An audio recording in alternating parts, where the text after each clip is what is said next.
말씀을 함께 볼까요? 자, 요한복음 16장 20절에서 24절입니다.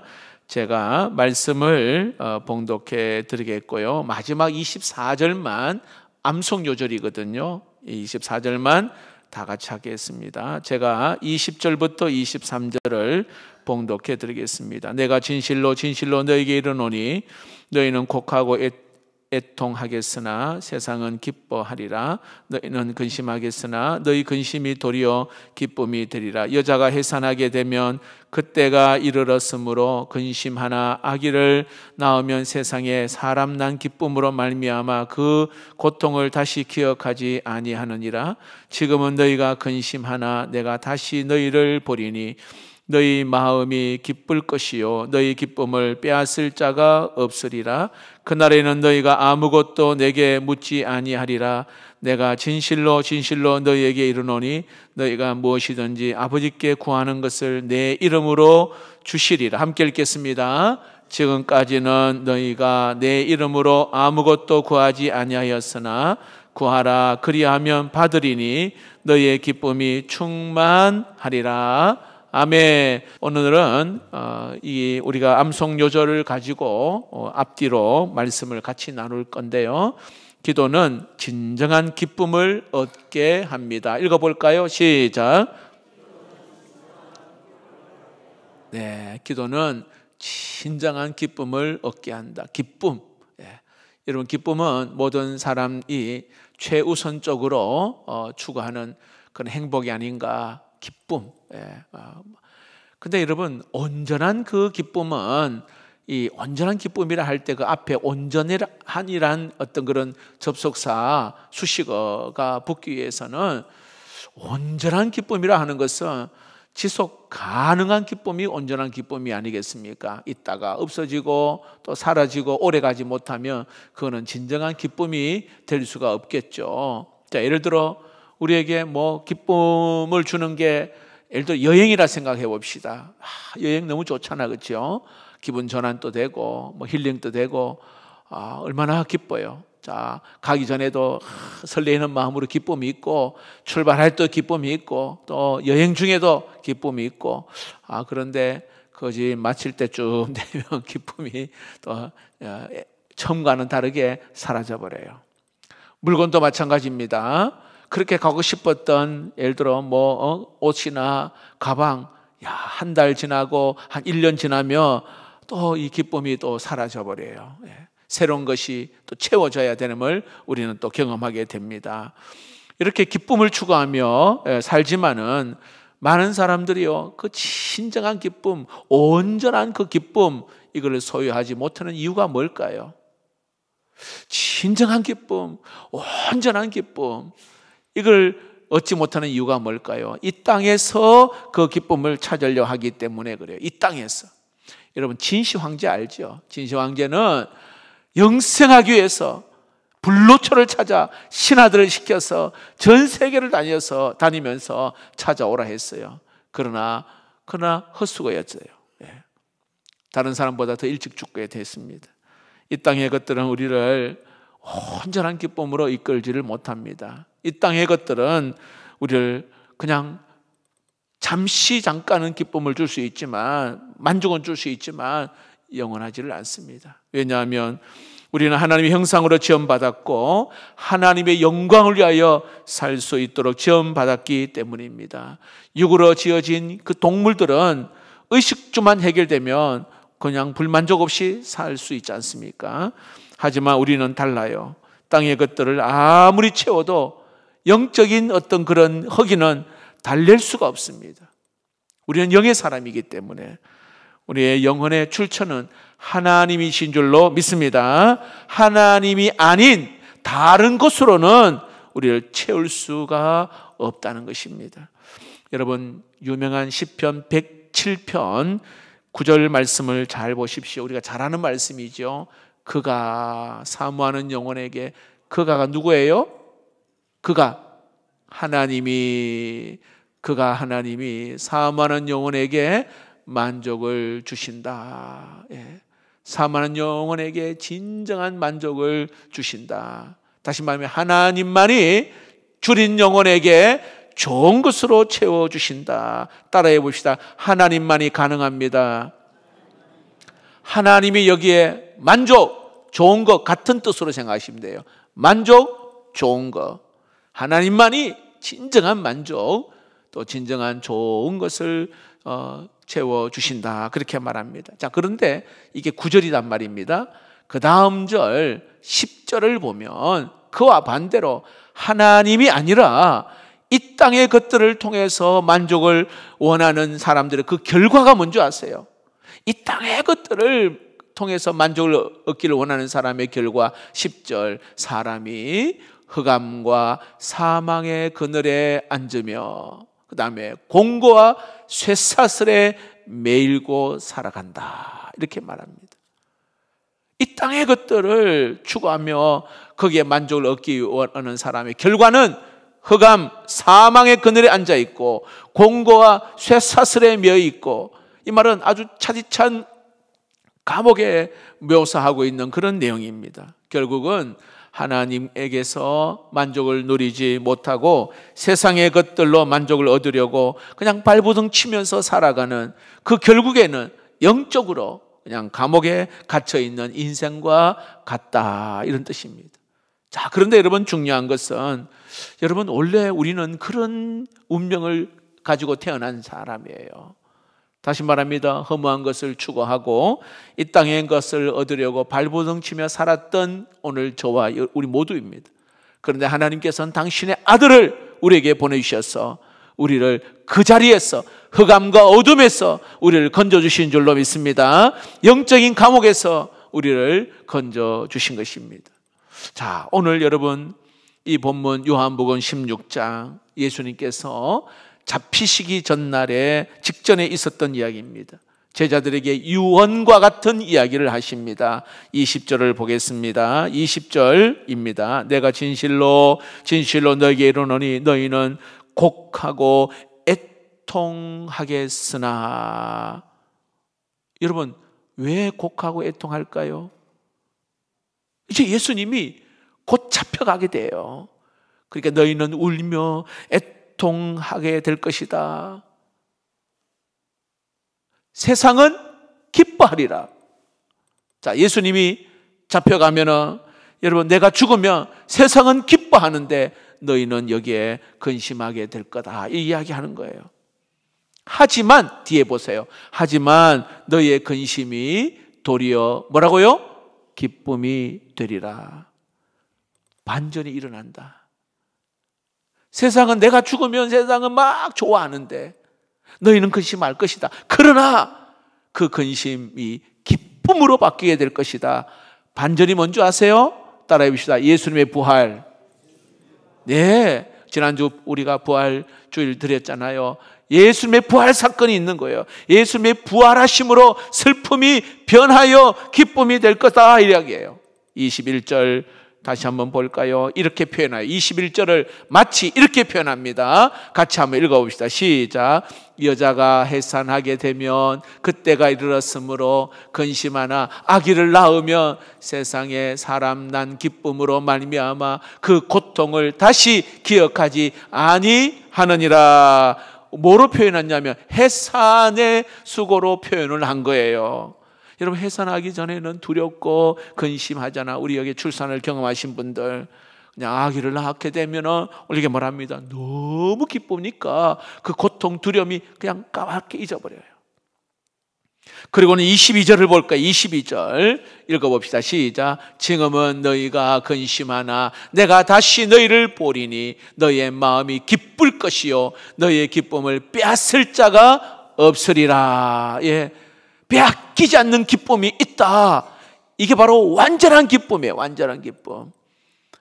영원히 내 안에 머물 수 있는 기쁨이 있는데, 이건 예수님의 부활과 함께 우리에게 주어지는 기쁨인 줄로 믿습니다.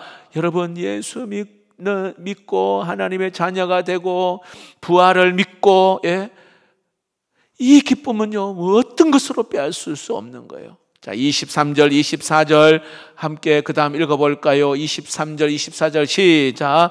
그날에는 너희가 아무것도 것도 내게 묻지 아니하리라. 내가 진실로 진실로 너희에게 이르노니 너희가 무엇이든지 아버지께 구하는 것을 내 이름으로 주시리라.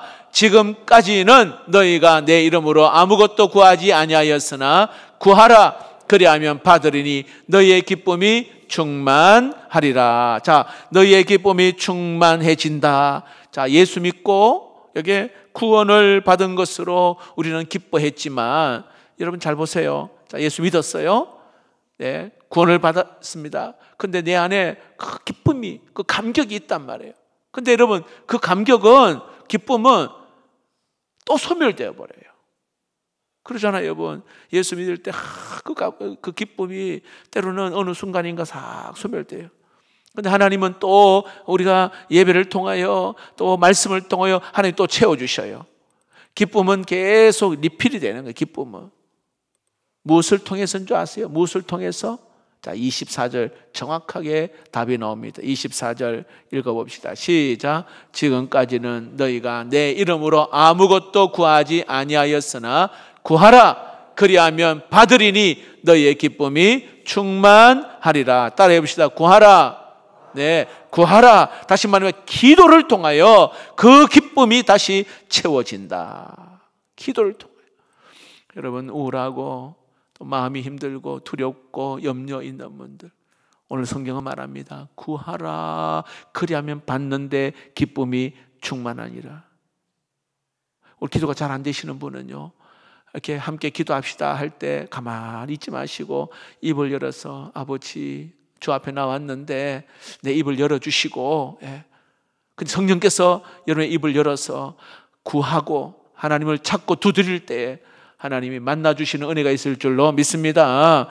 여러분 보세요. 예수 믿고 하나님의 자녀가 되는 그 기쁨 찾아왔습니다. 근데 그 기쁨은 우리 안에 계속 머물러 있는 게 아니에요. 사건이나 어떤 환경이나 어떤 상황 때문에 이것이 또 사라지게 됩니다. 자, 구원은 일회성이에요. 일회성. 한번 예수 믿고 하나님의 자녀 되는 구원, 그러나 그 열매인 이 기쁨은 점진적으로 성화의 과정을 통하여서 우리에게 점점점 완성되기 때문에 예수 믿어 기쁨을 얻었다 해서 영원히 우리에게 머무는 것이 아닙니다. 여러분, 기도는요, 영혼의 호흡이라 그렇게 말하잖아요. 호흡. 호흡하지 않으면은 우리의 영혼이 죽는 것입니다. 다시 말합니다. 기도 생활하지 않으면 기쁨이 다 사라져버려요. 기도 생활하지 않으면. 이게 정상적인 거예요. 예수 믿는 사람이라면 기도하지 않으면 내 안에 영적인 기쁨이 사라져버립니다. 생명력을 여러분 지속적으로 공급받지 못하면, 영적인 은혜의 생명력을 공급받지 못하면, 내가 믿는 사람인지 믿지 않는 사람이 분간이 되지 못할 정도로 안 믿는 세상 사람처럼 살아가게 돼요. 영적인 은혜가 공급받지 못하면 믿지 않는 사람과 똑같이 그렇게 살아갈 수밖에 없는 게 우리 연약한 자입니다. 기억하십시오, 여러분. 그 누구도 예수 믿는다는 이 사실만으로, 내가 예수 믿는다는 이 사실만으로 영적인 생명을 유지할 수가 없습니다. 어떤 거룩한 신자라도 기도하지 않으면 여러분 생명력을 유지할 수가 없다는 것입니다. 세상에서 아무리 건강한 사람, 아무리 실력이 탁월한 사람이라도 보세요. 숨을 쉬지 않으면 얼마 버티지 못하고 죽습니다. 세상에 뛰어난 지식이 있고 아주 건강한 사람이라 하더라도, 탁월한 능력이 있는 사람이라 하더라도 숨 쉬지 않으면 어떻게 돼요? 죽어요. 얼마 버티지 않고 죽습니다. 마찬가지로 영적인 이 생명력도 예수를 믿고 거듭났지만 기도 생활을 딱 멈추게 되어지면 영적으로 우리는 그냥 죽는 자와 죽은 자와 같은 거예요. 겉은 살아있지만 그 영은 죽어 있는 거예요. 기도하지 않는 목사, 기도하지 않는 교수, 우리 신학교 교수, 아무리 여러분 하나님 말씀을 선포한다 할지라도 생명력이 없습니다. 생명력이 없어요. 여러분, 나에게 생명력이 없으면 생명을 전할 수가 없습니다. 생명력이 없으면 그냥 내가 말은 하지만은 여기는 감화, 감동이 없어요. 여러분, 누구에게 이렇게 내가 말을 전달할 때도 생명력이 있으면 그냥 말은 좀 어눌한데 그냥 툭 던졌는데 그것이 비수같이 마음을 탁 찔러버려요. 그래서 생각나게 되고, 그리고 고민하게 되고 하나님께로 오게 되는, 여러분, 우리의 기쁨을 빼앗기지 않기 위해서는 무엇이든지 오늘 아버지 이름으로 구하는 거, 여러분, 중요한 줄 믿으시기 바랍니다. 그래서 내 이름으로 구하라, 너의 기쁨이 다시금 여기에 충만해진다. 구하라. 혹시 여러분 한 주간 동안 여러 가지 힘들고 어려운 그런 문제를 만나서 이 자리에 오늘 온 분 계십니까? 오늘 여기에 내 이름으로 여기에 무엇이든지 구하라, 다시 기쁨을 회복시켜 주실 줄로 믿습니다.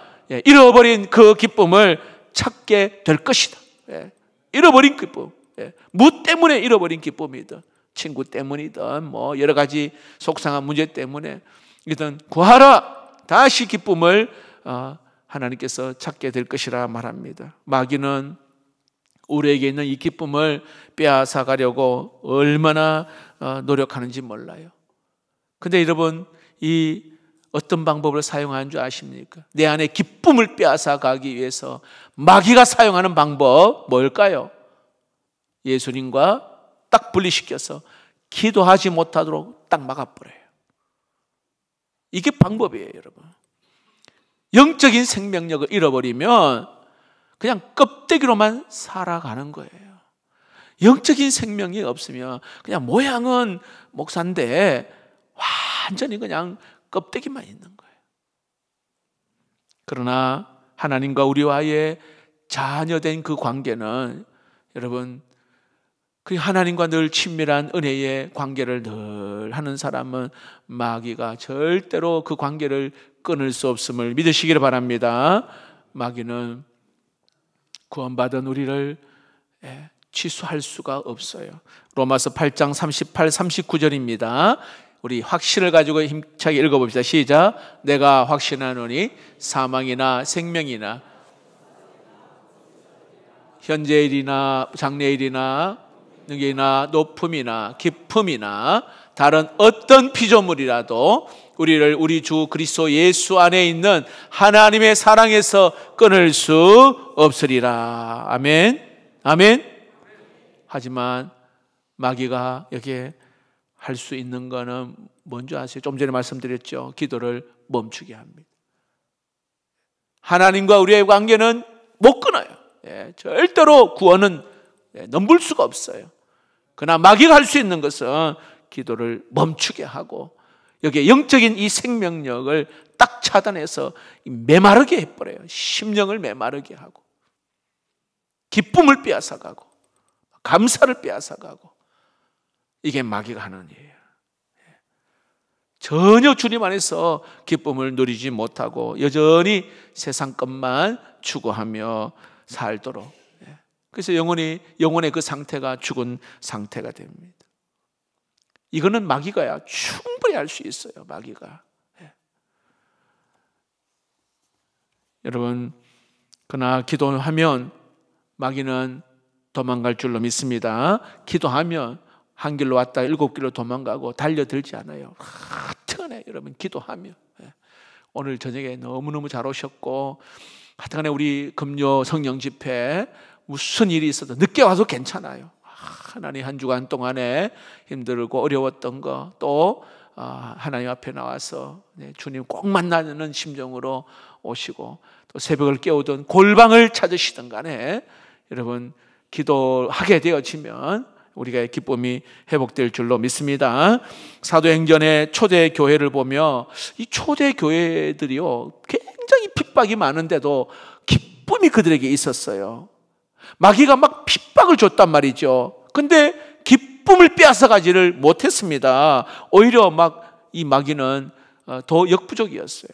사도행전 2장 46절에 성도들이 핍박 속에서 어떤 기쁨이 있었나 읽어봅시다. 시작. 날마다 마음을 같이하여 성전에 모이기를 힘쓰고 집에서 떡을 떼며 기쁨과 순전한 마음으로 음식을 먹고, 분명히 상황은 아주 열악한 상황인데 음식을 나누어 먹으면서 여기에 감출 수 없는 기쁨이 여기 있었다.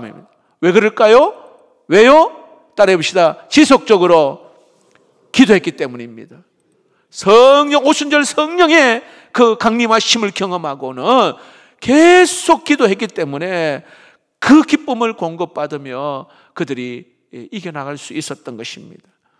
여러분, 이 1장 넘어가지고 8장에 보면 사마리아의 땅에 대해서 나오거든.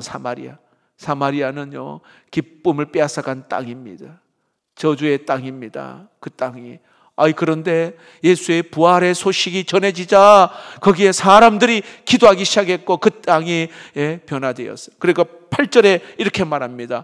그 성에 큰 기쁨이 있더라. 할렐루야. 와, 그 성에 큰 기쁨이 있더라. 사마리아 그 땅에, 상종도 않은 그 땅에 큰 기쁨이 있더라. 여러분 안에 큰 기쁨이 머물 수 있기를 주의 이름으로 축복합니다.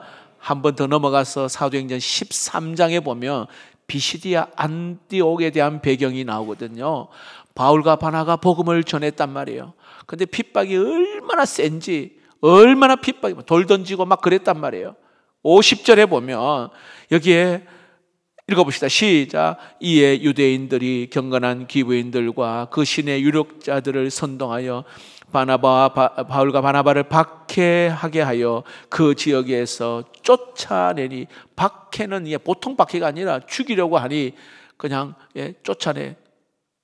그 다음 이어서 51절, 두 사람이 그들을 향하여 발에 티끌을 떨어버리고 이고니온으로 가거늘, 이렇게 말합니다. 다른 동네로 갔습니다. 그런데 놀라운 사실은 그 다음 52절에 반전이 일어나요. 읽어봅시다. 시작. 제자들은 기쁨과 성령이 충만하니라.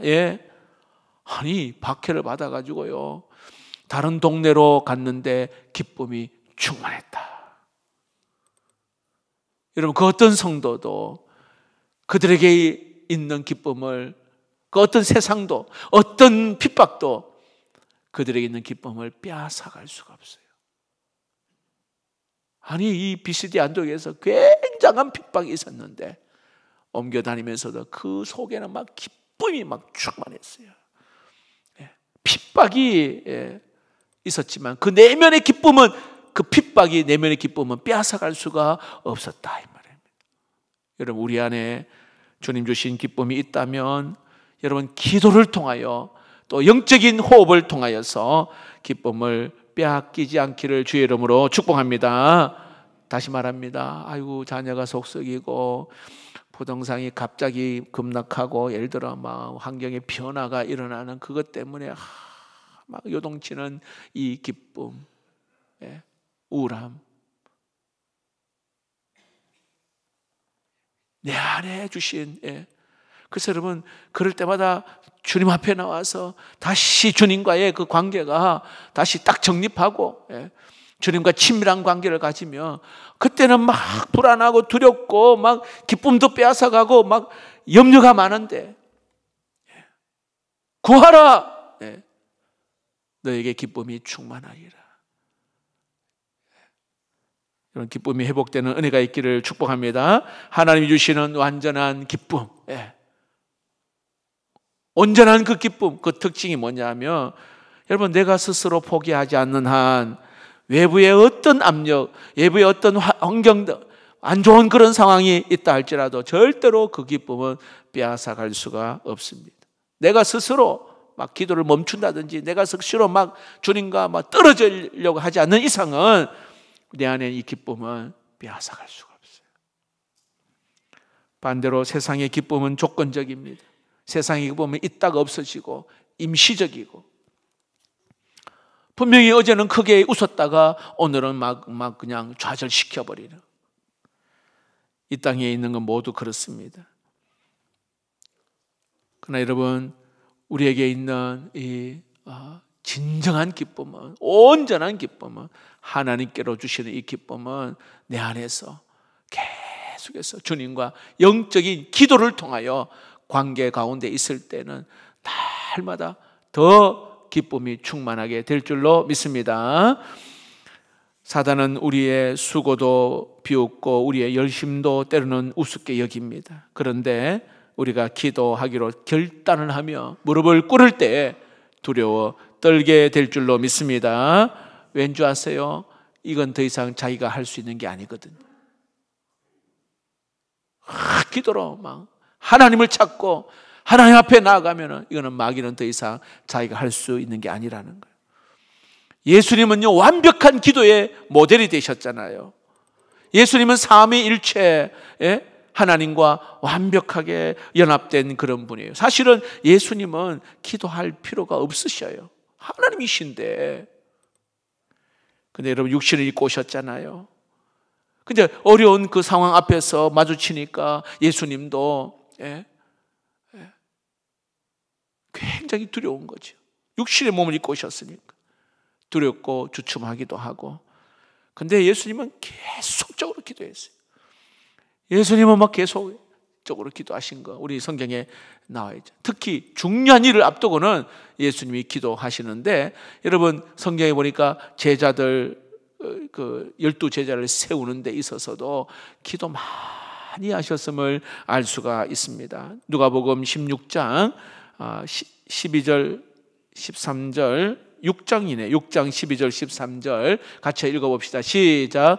이때에 예수께서 기도하시러 산으로 가사 밤이 새도록 하나님께 기도하시고 밝음에 그 제자들을 부르사 그 중에서 12를 택하여 사도라 칭하셨으니. 야, 여러분, 밤이 새도록 기도하시고 제자들을 택하셨어요. 진짜 중요한 일이잖아요. 하나님이 저와 여러분에게 자꾸 기도하게 하신다는 것은요, 그 일이 중요하다는 거예요. 중요한 일을 앞두고 하나님은 자꾸 기도하게 하시거든요. 근데 기도하면 여러분 그 일이요, 너무 아름답게 또 변화되고 또 하나님께서 아름답게 만드는 은혜가 있을 줄로 믿습니다. 여러분, 때로는 그런 경우가 있잖아요. 나 실력이 있어요. 공부도 잘해요. 똑똑해요. 그런데 마음에 불안과 두려움이 있잖아요.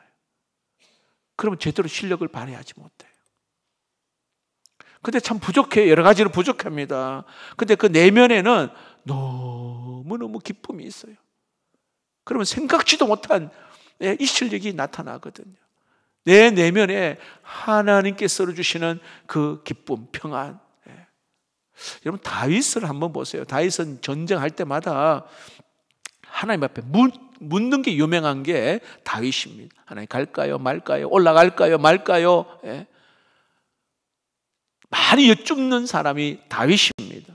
여러분, 골리앗 앞에 선 어린 다윗 상상해 보십시오. 두려워 떨었겠습니까? 다윗이 두려워 떨었겠어요? 아니죠. 두려움에 사로잡힌 상태에서 여러분 절대로 전투력을 발휘할 수가 없습니다. 만군의 여호와 이름으로 외칠 수가 없는 거예요. 두려움이 있다면. 다윗은 늘 하나님께 묻고 기도했던, 표면적으로 막 전쟁이 있지만은 그 내면적에는 하나님과, 나와 함께 계시는 하나님과 동행하는, 어쩌면 동력하는 그런 삶이었어요. 주님과 동역하는. 표면적으로는 전쟁이에요. 우리를 넘어뜨리려고 하는 그런 전쟁. 그러나 그 내면에는 하나님과 함께 동역하는 그러한 마음이 있었기에 그런 골리앗 앞에서도 당당하게 선포하고 나갈 수 있었습니다. 여러분, 하나님 우리에게 주신 완전한 기쁨, 기도를 통하여, 영적인 호흡을 통하여 날마다 하나님의 주시는 은혜를 맛볼 수 있기를 축복합니다. 그래서 여러분, 금요 기도에, 그리고 새벽, 그리고 또 골방 기도, 한 번 더 기도의 자리에 오시고, 또 요즘 보니까 막 이렇게 모여서 모여서 또 6여전도인가요? 뭐 거기는 또 막 많이 기도하신다 하대요. 그래서 모여서 합심기도 하고, 그러면 막 근심, 걱정, 두려움이 왔다가도 또 떠나가고, 얼마나 기도가 좋은지 몰라요. 하나님과 독대하는 시간이기도 하고요. 때를 어떤지 못했는지 여러분, 기도하지 않을 핑계는 많아요, 사실. 그러나 이제는 그 핑계 다 내려놓고 내가 살기 위해서, 기쁨을 회복하기 위해서 여러분 기도의 자리로 나올 수 있기를 축복합니다. 예수님은 겟세마네 기도, 예수님께서 잡히시기 전날 밤에, 여러분 저는 그 겟세마네 동산에서 기도한 걸 굉장히 제가 깊이 묵상한 적이 있어요.